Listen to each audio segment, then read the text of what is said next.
नमस्कार दोस्तों, दिशा लर्निंग में आपका स्वागत है। आज हम डिस्कस करेंगे स्ट्रैटेजिक मैनेजमेंट के ऊपर।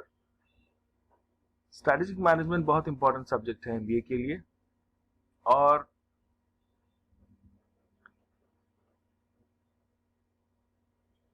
दूसरे सब्जेक्ट जैसे एचआर है, मार्केटिंग है, ऑपरेशंस मैनेजमेंट है, उससे थोड़ा हटके है क्योंकि स्ट्रैटेजिक मैनेजमेंट में सभी सब्जेक्ट्स है।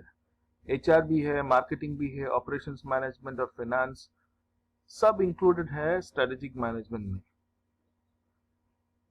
स्ट्रैटेजी यूज करके कंपनी डिसाइड करती है कि आगे वो लोग क्या करेंगे, क्या एक्शंस लेंगे, अपने गोल या मकसद वो लोग कैसे पहुंचेंगे एक्सेट्रा। अभी आप जानते हैं जो फेसबुक आप यूज करते हैं, फेसबुक ने व्हाट्सएप को एक्वायर कर दिया, अभी 1-2 साल हो गया है। तो वो उनके स्ट्रैटेजी का एक हिस्सा था ये एक्विजिशन। तो उनका एक प्लान था कि व्हाट्सएप को हासिल करें, क्योंकि उनका ओवरऑल जो मकसद है उधर जाने के लिए ये अनिवार्य था। तो आज हम देखेंगे पहले व्हाट स्ट्रैटेजी, स्ट्रैटेजी क्या है, वाई स्ट्रैटेजी इंपॉर्टेंट, स्ट्रैटेजी का महत्व क्या है, what are the differences between strategy and tactic, strategy और टैक्टिक के बीच में क्या अंतर है। लोग अक्सर कंफ्यूज करते हैं स्ट्रैटेजी और टैक्टिक के बीच में। और तीसरा है कि वो क्या फैक्टर्स है, क्या कंपोनेंट्स है जो स्ट्रैटेजी को इन्फ्लुएंस करते हैं। तो स्ट्रैटेजी क्या है देखते हैं। अभी ये देखो, हम एक ब्लू जो आप डॉट देख रहे हैं वो सोचो कि वो बंबई है और इधर से आपको जाना है दुबई, वो है रेड। और आपका जो शिप है आपका ऑर्गेनाइजेशन, ऑलराइट। तो आपको मुंबई से जाना है दुबई और जाने के लिए तो बहुत रास्ते हैं, रूट्स है बहुत, पर आप कौन सा रूट चुनेंगे, क्यों चुनेंगे, उसके लिए अपना जो जहाज है उसको कैसे रेडी करेंगे, ये सब स्ट्रैटेजी के अंदर कवर किया गया है। और ये है कि पहले आपको जानना है कि आप कहां पे हैं, उधर का माहौल कैसा है, और आपको ये भी जानना है कि आपको कहां जाना है और उधर जाने के लिए आपको कैसा प्रिपरेशंस या अपने आप को सक्षम कैसे बनाएं, ये सब सोचना स्ट्रैटेजी फॉर्मुलेशन के अंदर आ जाता है। और स्ट्रैटेजी फॉर्मुलेशन के बाद ये स्ट्रैटेजी को कैसे इंप्लीमेंट करें, ये आ जाता है स्ट्रैटेजी इंप्लीमेंटेशन के अंदर। स्ट्रैटेजी क्या है, स्ट्रैटेजी जो वर्ड है स्ट्रैटेजी, वो उसका रूट है स्ट्रैटेजिया में। स्ट्रैटेजिया माने जनरलशिप। जनरल कौन है? जनरल वो है जो आर्मी को हेड करता है, वो डिसाइड करता है कि आर्मी युद्ध कैसे लड़ेंगे, युद्ध का जो प्लानिंग है, प्रिपरेशन है, सब ये जनरल के ऊपर है। तो स्ट्रैटेजी, पुराने जमाने में स्ट्रैटेजी ज्यादातर जनरल्स यूज करते थे। स्ट्रैटेजी का एक डेफिनेशन आप देख लीजिए, strategy is a plan of action which utilizes the organization's core competence to gain a competitive advantage। अभी हम इसको थोड़ा ब्रेकअप करेंगे। Strategy is a plan of action. तो स्ट्रैटेजी एक प्लान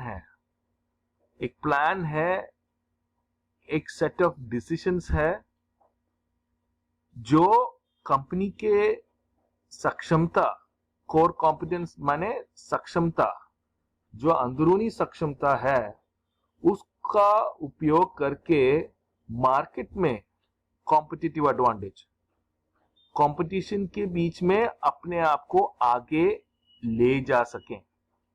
तो पहले पॉइंट आपको ये याद करना है कि ये प्लान ऑफ एक्शन है।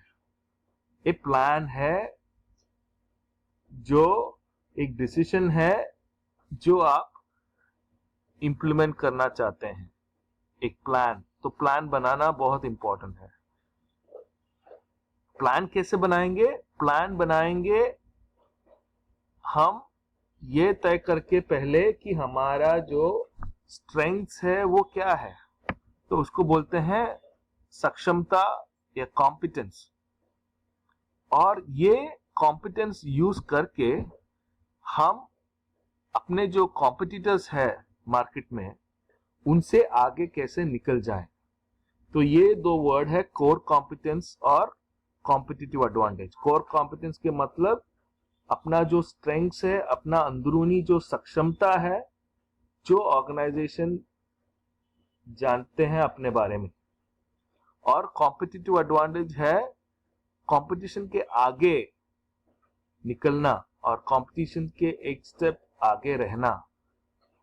उसके लिए हम अपना जो सक्षमता है, अपने स्ट्रेंथ्स है, वो यूज करेंगे।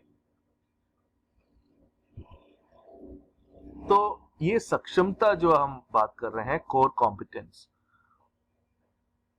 उसका कंपोनेंट्स क्या है? पहला है रिसोर्सेस, जो अपने पास है रिसोर्सेस।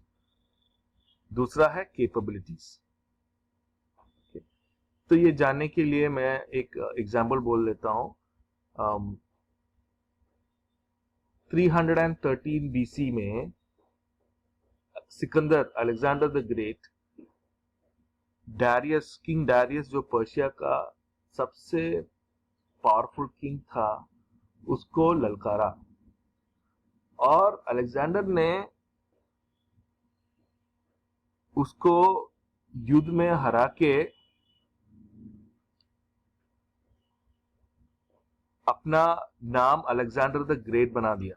तो अलेक्जेंडर ने कैसा स्ट्रैटेजी निकाला कि वो युद्ध जीत सके? तब अलेक्जेंडर के पास था 40,000 सोल्जर्स और डारियस के पास था 3 लाख।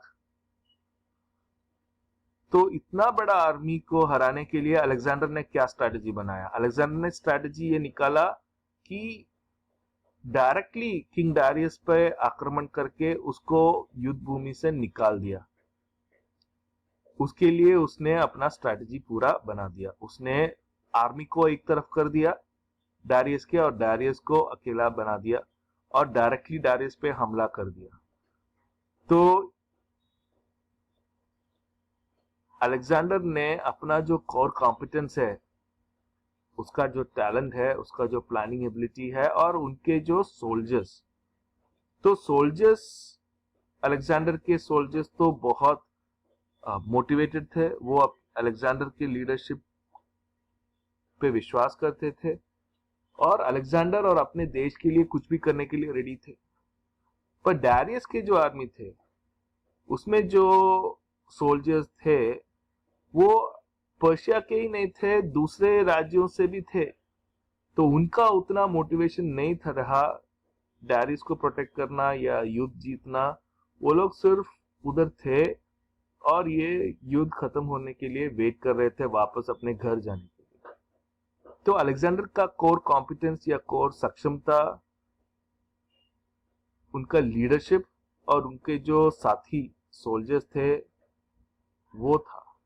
और ये कॉम्पिटेंस यूज करके उन्होंने किंग डारियस को हराया। तो कोर कॉम्पिटेंसीज या अपना जो अंदरूनी सक्षमता है, उसका उपयोग करके हम अपने कंपटीशन के ऊपर एडवांटेज कैसे पाएं, ये है स्ट्रैटेजी। तो स्ट्रैटेजी का मकसद है एक जगह से दूसरे जगह तक हमको लेके जाना।